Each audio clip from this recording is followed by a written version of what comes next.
مرحبا بكم.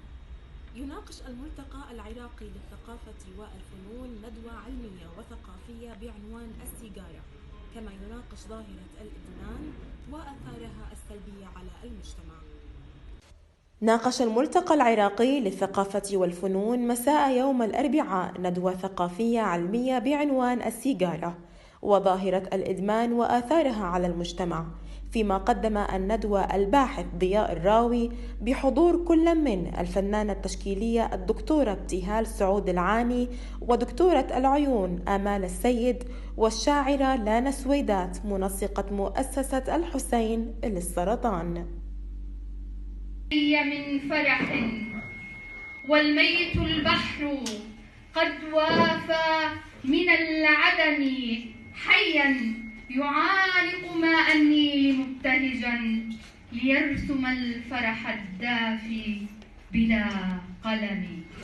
وتضمنت الندوة الإلمام الشامل بالتأثيرات السلبية للتدخين، إذ يعد أحد العادات السيئة المنتشرة بين أفراد المجتمع، وينجذب بعض الناس إليها باعتبارها طريقة للترويح عن النفس، ومن ثم تصبح عادة فإدمان.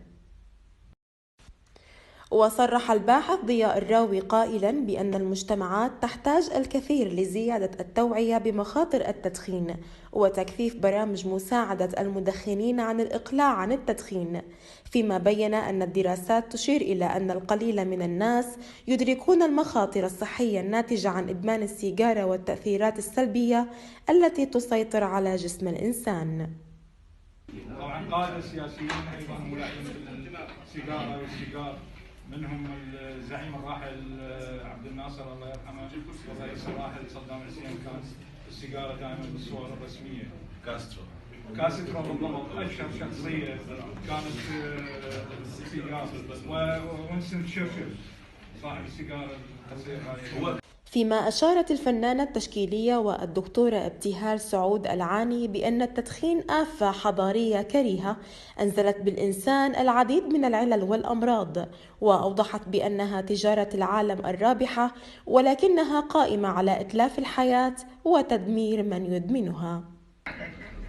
أهم شيء أنت عندك القناعة بمشي معك، ما عندك القناعة لو شو ما أعطيت هيكون عصابي. فإذا عندكم القناعة إنه تسمعوني، وإحنا طبعاً هذا ما نقدر نجبر حدا، يعني إنه والله لازم توقفوا دخان، بس أنا راح أعطي معلومات، أعطي فاكتس، حقائق. دائماً أقولها إنه هي تثقيفية وليست ترهيبية.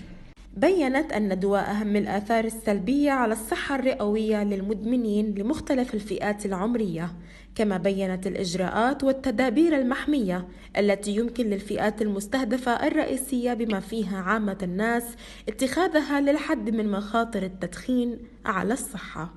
التدخين آفة حضارية منتشرة بشكل كبير وبشكل ملحوظ في العالم، كما أنها تسبب المشاكل العقلية والجسمية للإنسان، وتحمل في طياتها العديد من الآثار السلبية التي تهدد كافة سلامة المجالات والأصعدة الحياتية في المجتمع.